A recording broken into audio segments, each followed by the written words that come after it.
El segundo argumento de Dante es el famoso argumento cosmológico Kalam popularizado por William Lane Craig. Es un argumento que ya he abordado varias veces en el canal y por lo tanto intentaré no extenderme demasiado, aunque me gustaría hacer algunas nuevas reflexiones al respecto porque, bueno, con el tiempo he ido pensando en nuevas maneras de objetar a este razonamiento. En todo caso, tengo entendido que el propio Dante es consciente de algunas de las deficiencias del argumento, porque creo que él mismo considera que la segunda vía atomista es un argumento más poderoso en relación con la causalidad que este argumento cosmológico Kalam. Dicho esto, veamos cómo lo defiende. Mi segundo argumento se llama el argumento cosmológico. Bien, primera premisa. Todo lo que comienza a existir tiene causa. La prueba de esta premisa viene desde el análisis filosófico del principio que de la nada, nada sale. Si tú ves que algún ente particular o un ser comienza a existir, si de la nada nada sale, este ser tuvo que ser producto de una causa antecedente. De alguna forma tendría que ser esta causa, pero tiene que ser producto de una causa. Porque si no, si comienza a existir y no es producto de ninguna causa antecedente, habría que afirmar que salió de la nada y por nada, lo cual es tremendamente absurdo e implausible.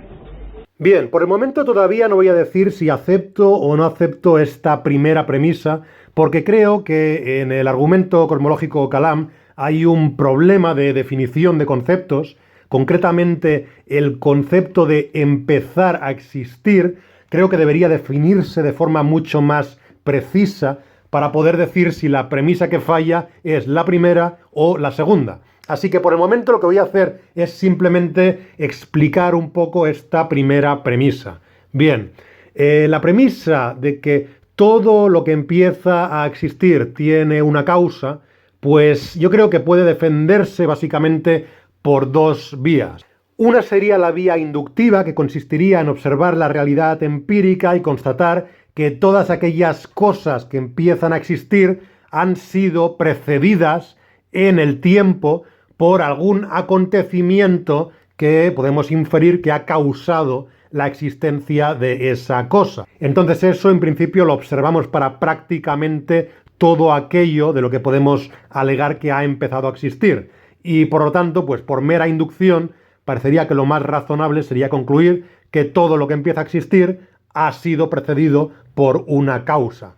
Evidentemente, en este caso inductivo, pues todas aquellas cosas que afirmaríamos que empiezan a existir y que tienen una causa, pues serían cosas que han sido precedidas en el tiempo, es decir, dentro de la dimensión tiempo, tienen un acontecimiento previo a ellas en el propio tiempo, anterior en el tiempo, y además, concretamente, si hablamos de cosas materiales que empiezan a existir, pues tienen siempre una causa material. Es decir, hay una materia previamente existente de la cual esos objetos existentes están formados. En cualquier caso, creo que la vía empírica inductiva que conduce a esta premisa es cuestionable, pues la experiencia no la confirma totalmente.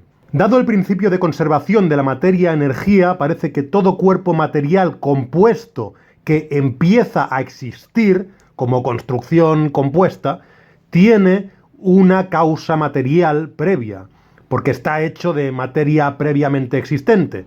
Pero también hay fenómenos como las fluctuaciones cuánticas que parecen vulnerar temporalmente ese principio de conservación.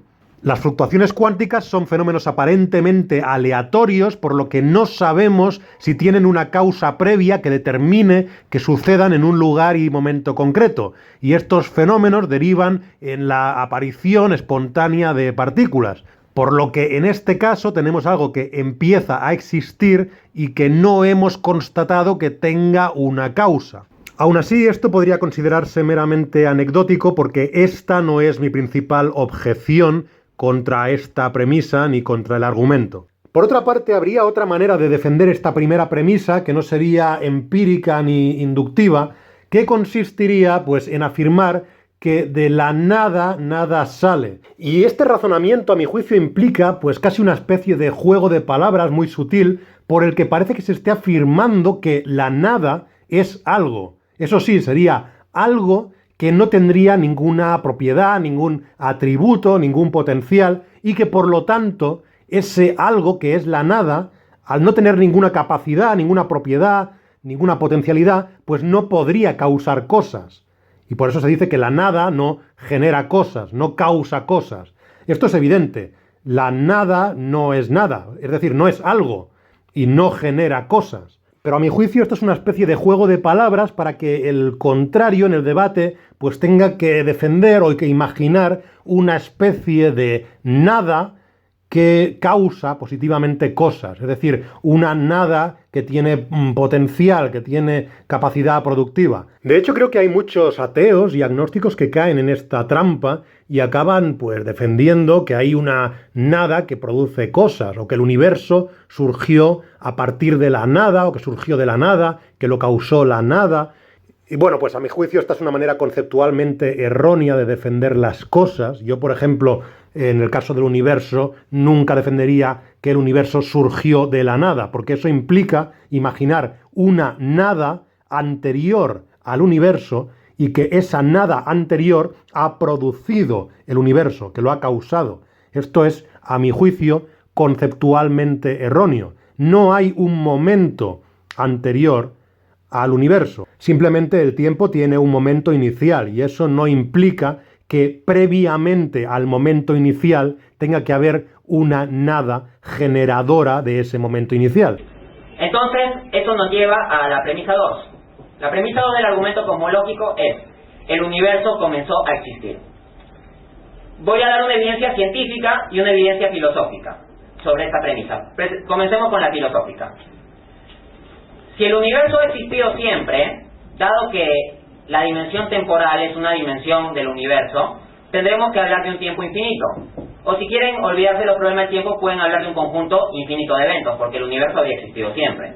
Pues realmente no. Decir que el universo ha existido siempre no implica decir que el universo ha existido durante un tiempo infinito, porque siempre no significa durante un tiempo infinito, siempre significa durante todo el tiempo. Entonces, aunque el tiempo sea finito, el hecho de que el universo haya existido siempre, lo que significa es que el universo ha existido mientras ha existido el tiempo. Ahora bien, estamos en el presente. Si estamos en el presente es porque el conjunto de eventos pasados ya no son. Pero si el conjunto de eventos pasados fuera infinito, para estar en el presente tendría que haber pasado un infinito finito. Sería una autocontradicción. Entonces, el hecho de que estemos en un punto específico, que es el presente, de un conjunto de eventos, implica que el tiempo tuvo un comienzo absoluto. Pero también hay evidencia científica del inicio del universo. Bien, aquí, si me lo permitís, vamos a saltarnos esta parte en la que Dante defiende científicamente que el universo tuvo un inicio, porque es algo en lo que estoy totalmente de acuerdo con él. Él lo explica a través de la segunda ley de la termodinámica, es decir, a través del hecho de que no hayamos llegado todavía al estado de muerte térmica, que sería el estado de máxima entropía, pero también se podría defender de muchas otras maneras, pues el corrimiento hacia el rojo de las galaxias lejanas que nos indican la expansión del espacio, pues el fondo de radiación cósmica, muchas maneras, no sé, la abundancia de elementos ligeros, etcétera, etcétera, etcétera. Entonces, yo creo que aquí no hay ninguna discrepancia. Entonces, en mi primera premisa dije, todo lo que comienza a existir tiene causa. Y mi segunda premisa planteó, el universo comenzó a existir. De lo cual se deduce, lógicamente, 3. Que el universo tiene una causa. Bien, aquí viene la parte en la que tenemos que definir bien los conceptos. ¿Cómo definimos empezar a existir? A mi juicio, hay dos maneras. Podemos decir que X empezó a existir si se ha dado algún momento T en el que existiera X y hubo algún momento anterior a T en el que no existiera X. Por ejemplo, yo empecé a existir porque se ha dado un momento T en el que existo, por ejemplo, ahora mismo, y también se ha dado un momento en el que yo no existía, por ejemplo, el Jurásico. Por otra parte, también podemos decir que X empezó a existir si se ha dado algún momento T en el que existiera X y no hubo ningún momento anterior a T en el que existiera X.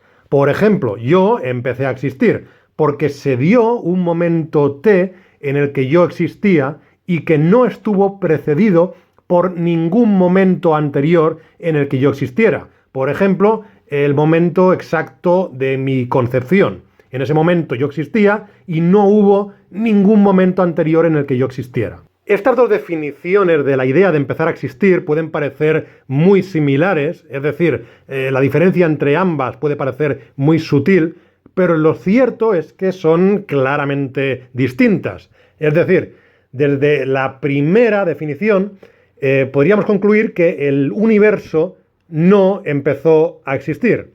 Y desde la segunda podríamos concluir que el universo sí que empezó a existir. Evidentemente, si tomamos la primera formulación, podríamos decir que no hubo nunca ningún momento en el que no existiera el universo. Por otra parte, si asumimos la segunda concepción, podríamos decir que si tomamos el momento inicial, por ejemplo, el Big Bang, pues ese momento inicial del universo no estuvo precedido por ningún momento en el que el universo existiera. Así que podríamos decir que en este caso el universo sí que empezó a existir. Evidentemente supongo que el defensor del argumento Kalam optará por la segunda opción porque es la que le permite decir que el universo empezó a existir. El problema es que entonces también tendría que decir que Dios empezó a existir, porque Dios existiría en el momento inicial del universo, que podríamos llamar el momento T, y no habría ningún momento anterior en el que Dios existiera. Por lo tanto, según esta segunda definición, Dios empezó a existir. El propio William Lane Craig, que es quien popularizó este argumento, es muy consciente de este problema con la definición de empezar a existir, hasta tal punto que para poder seguir utilizando esta segunda definición y que aún así ello no implique que Dios haya empezado a existir, tuvo que concebir una definición bastante artificial, bastante rara, añadiendo a la definición que además de que no hubiera un momento anterior a T en el que existiera X, tampoco hubiera un estado de cosas en el que X pudiera existir de manera atemporal. Esto ya es prácticamente una petición de principio en este razonamiento. Fortunately, this problem is easily fixed by amending our analysis as follows. X begins to exist if and only if X exists at some time, and there is no time t star prior to t at which X exists, and no state of affairs in the actual world in which X exists timelessly. So amended, the analysis does not imply that God began to exist at the first moment of time if he enters into time from a state of timelessness at the moment of creation. Bien, en todo caso, resumiendo, ¿cuál es el problema principal de la primera fase del argumento cosmológico Kalam? Bien, ¿el problema está en la primera premisa o en la segunda? Pues depende de qué definición de empezar a existir utilicemos.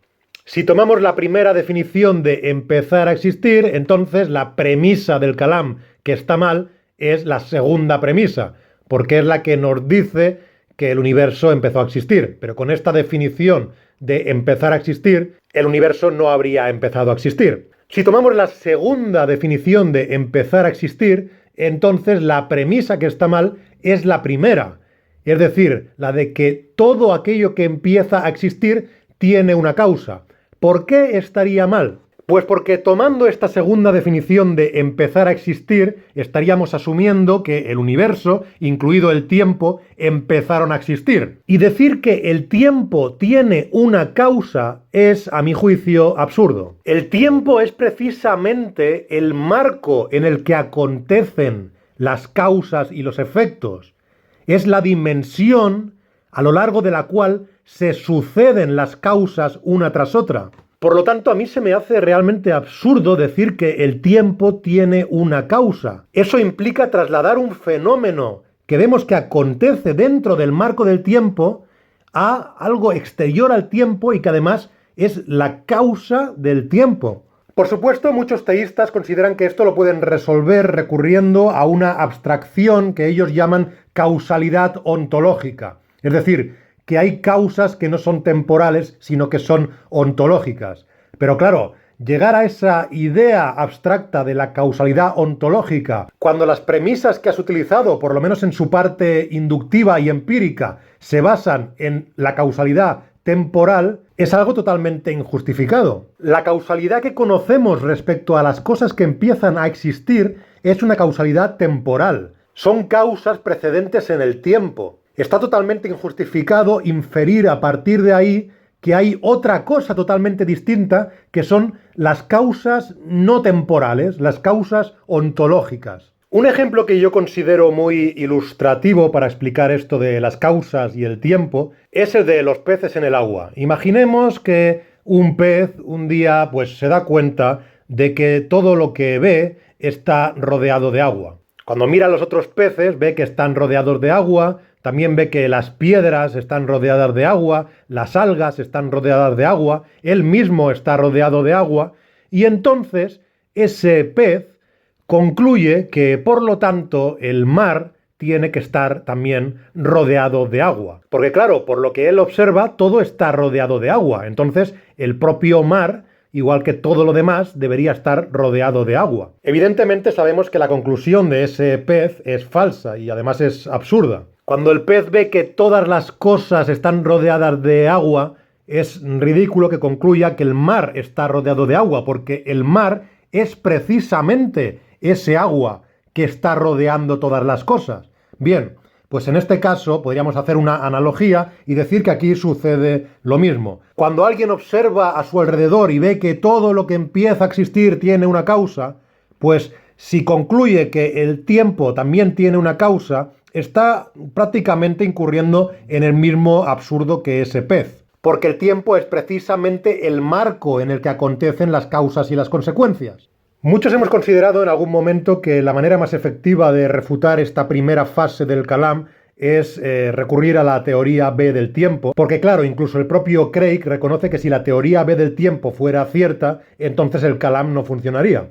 Pero lo cierto es que, aunque todavía no me veo capaz ni de descartar ni de afirmar la teoría B del tiempo, para mí no es realmente necesaria para concluir que la primera fase del Kalam está mal. Como mucho la teoría B del tiempo, para mí lo que haría sería ayudar a visualizar por qué motivo considero que el tiempo no tiene una causa. Porque desde la teoría B del tiempo se concibe el tiempo como una dimensión espacial más, entonces se puede concebir al universo entero como una especie de bloque de 4 dimensiones que es totalmente estático y que en cierta medida sería eterno.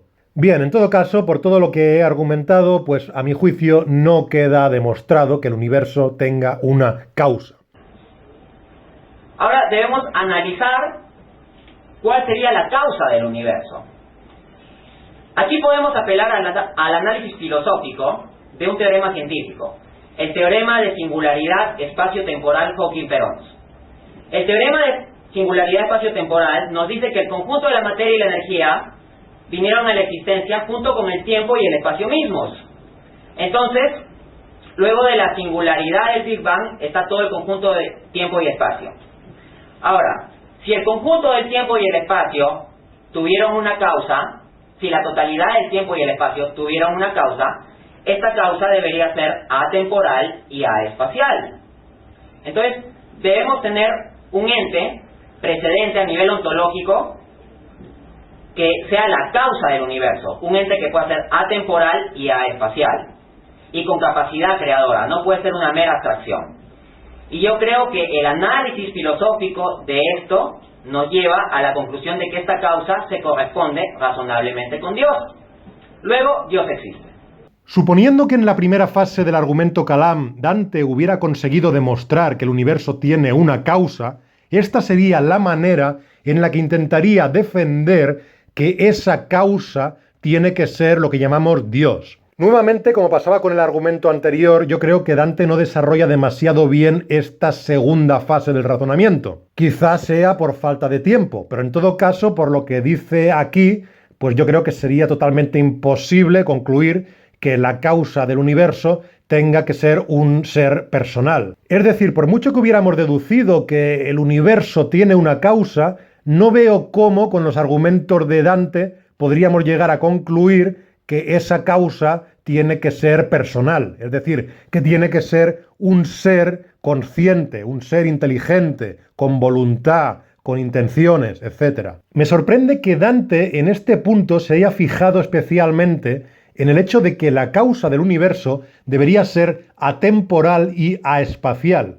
Lo digo porque, curiosamente, cuando Craig tiene que desarrollar esta segunda fase del Kalam, lo que hace en todo caso es fijarse en que la causa del universo debería ser inmaterial. Creo que Craig tiene básicamente tres maneras para deducir que la causa del universo tiene que ser una entidad inteligente. Una de ellas, como hemos dicho, se basa en la inmaterialidad de la causa. Como es la causa del universo, es por lo tanto la causa de toda la materia y por lo tanto esa causa no podría ser material, no podría estar hecha de materia. Entonces, pues Craig empieza a buscar posibles candidatos a entidades inmateriales y solo se le ocurren los conceptos abstractos como los números o, por otra parte, una mente. Porque, según Craig, una mente puede ser inmaterial. Entonces, como los conceptos abstractos no tienen poder causal, es decir, no tienen la capacidad de causar nada, el único candidato posible es una mente inmaterial. Para mí este no sería un buen argumento y de hecho ya subí un vídeo bastante largo con 2 partes explicando por qué considero que las mentes claramente necesitan una base material, tanto con argumentos basados en la observación empírica como con argumentos puramente filosóficos. Pero claro, en este punto Craig aprovecha el hecho de que la idea de que la mente tenga algo de inmaterial es una idea muy persuasiva para bastante gente y eso le da fuerza a su argumento. En cambio, Dante, en lugar de resaltar la inmaterialidad de la causa del universo, ha resaltado la atemporalidad y la aespacialidad. Y creo que estos atributos son muchísimo más difíciles de reconciliar con la idea de una mente, porque claramente se nos hace totalmente ilógico concebir que una mente pueda ser atemporal y aespacial, lo cual significaría que sería totalmente adimensional. Entre otras cosas, porque esto nos volvería a llevar a los atributos divinos de inmutabilidad y absoluta simplicidad. Es decir, si una mente es atemporal, entonces esa mente es inmutable, lo cual impide que esa mente pueda realizar razonamientos lógicos, porque no podría partir de unas premisas para llegar a unas conclusiones. También impide que esa mente pueda tener una voluntad, o por lo menos que esa voluntad pueda verse satisfecha, ya que no podría pasar de un estado de insatisfacción a un estado de satisfacción. Y, de hecho, yo creo que hay muchas más incompatibilidades.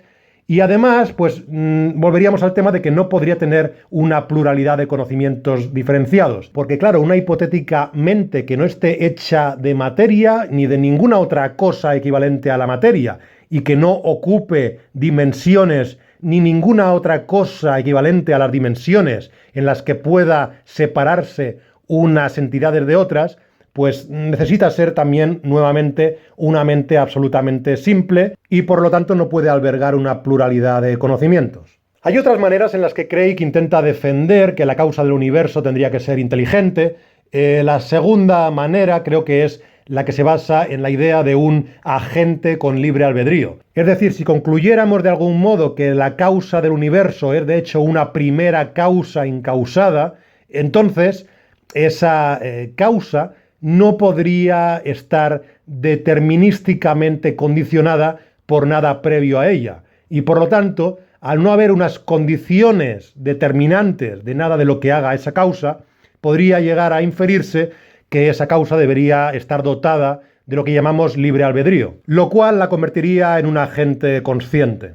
Considero que esta idea se podría atacar muy fácilmente porque creo que la idea teísta de que el libre albedrío consciente es algo no determinado causalmente por nada previo, es una idea muy débil y muy fácilmente atacable, sobre todo con argumentos como los que esgrimía Schopenhauer, pero en todo caso no voy a desarrollar esta objeción porque esto no es lo que ha argumentado Dante. La tercera manera que tendría Craig de argumentar que la causa del universo tiene que ser un ser inteligente, pues supongo que sería la teleológica. Los argumentos teleológicos, que son los basados en la aparente intencionalidad observable en el universo, yo creo que principalmente son tres. Por un lado estaría el argumento del diseño inteligente de las formas de vida, basado en el orden y complejidad observable en la vida.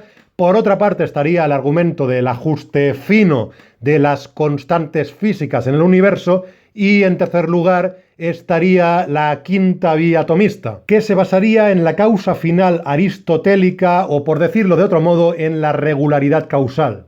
Yo tengo muy claro que los tres principales argumentos teleológicos fallan. Y no solamente porque existen maneras alternativas muy razonables para explicar el orden y la complejidad de las formas de vida, o para explicar el ajuste fino de las constantes físicas del universo, o para explicar las regularidades causales, sino por lo más importante, que es que los tres argumentos adolecen de fuertes incongruencias internas, lo cual me lleva a descartarlos forzosamente y a optar por las alternativas no teístas. Aquí quiero lanzar mi segundo reto al señor Arbaiza.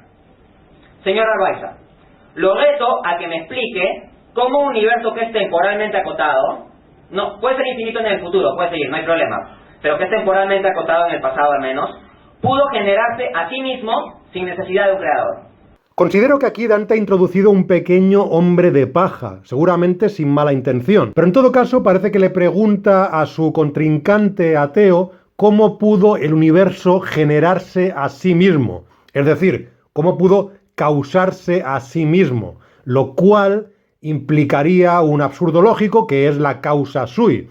Entonces, aquí yo creo que Dante, pues quizás sin darse cuenta, parece que esté mezclando la causa sui, que es un absurdo lógico, con la idea de algo incausado. Como ya he argumentado, yo considero que el tiempo, y de hecho el universo, es algo incausado. Pero no considero que el universo se causase a sí mismo, porque esta idea de la causa sui es absurda. Si algo se causa a sí mismo, ello implica que esa cosa tiene que existir antes de empezar a existir, lo cual es totalmente ilógico. Bien, resumiendo, Dante no ha demostrado que el universo tenga una causa, y aunque lo hubiera demostrado, no habría demostrado que esa causa tendría que ser lo que llamamos Dios. Por lo tanto, considero que este segundo argumento también falla.